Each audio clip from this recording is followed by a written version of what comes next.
Welcome to Cause Insights. I'm here with fundraising expert and consultant and strategist and dear friend Rachel Armbruster. Rachel, today I want to ask you. It's time that I get to ask you a couple of questions because my clients have been asking me a few things that I think you might be able to help with. So I'm going to kind of take over a little bit. This was not planned.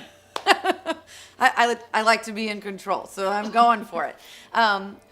You have been an amazing auctioneer. You have raised hundreds of thousands of dollars for nonprofits all over the country. You do a fantastic job with creating amazing experiences for major donors and for just really understanding day of revenue strategy.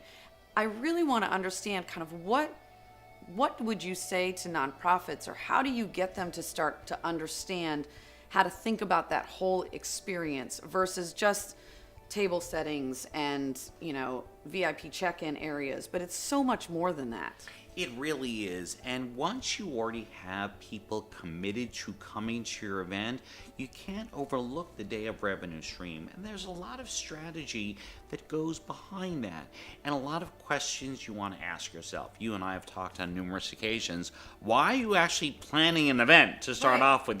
And I generally start off with, what are the goals? How much money do you want to raise? And where's this money coming from? And how to maximize that day of revenue stream. And that could be a host of ways. It can be a silent auction. It could be a live auction. It can be the pledge, the importance of the pledge, which I wrote a really important piece on. Because a lot of times, if, let's say, for example, a corporation buys a table, they might invite people that know nothing about this cause, but they'll happily raise a paddle for $500 or maybe more just to show their support. So the idea that I'm very passionate about being an auctioneer and never leaving money on the table, I'm also a strategist, and you and I have worked on projects together to really maximize that revenue stream.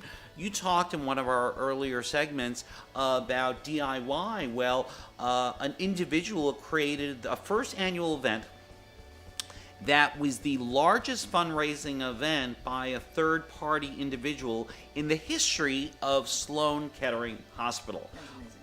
And I was able to raise $400,000 in 20 minutes. This was more than 50% of their net, in 20 minutes. So the idea of exploring that revenue goal, having goals as to how you're going to get there, and lead people on this journey so you're extracting money in a way that's going to leave people smiling, happy, and even more committed to your cause. I think your ability to tell a story and then creating that throughout the evening really helps a fundraising professional. It's their job to make sure the right people are in the room, and then you really help them capitalize on that and leverage that. So this has been wonderful. I'm sure people are now clamoring to figure out how to get in touch with you. So how can they get in touch with you if they want to talk about their day of strategy? Rachel seems like she's my agent, but actually they can get in touch with me on michaelgreenauctions.com. That's a great way to get in touch with me. Or you can follow us on Facebook at Michael Green Auctions. Rachel, I've had the ability to partner with you on so many projects, and I look forward to more. Absolutely. So thank you for asking me a question on my show. Thank you.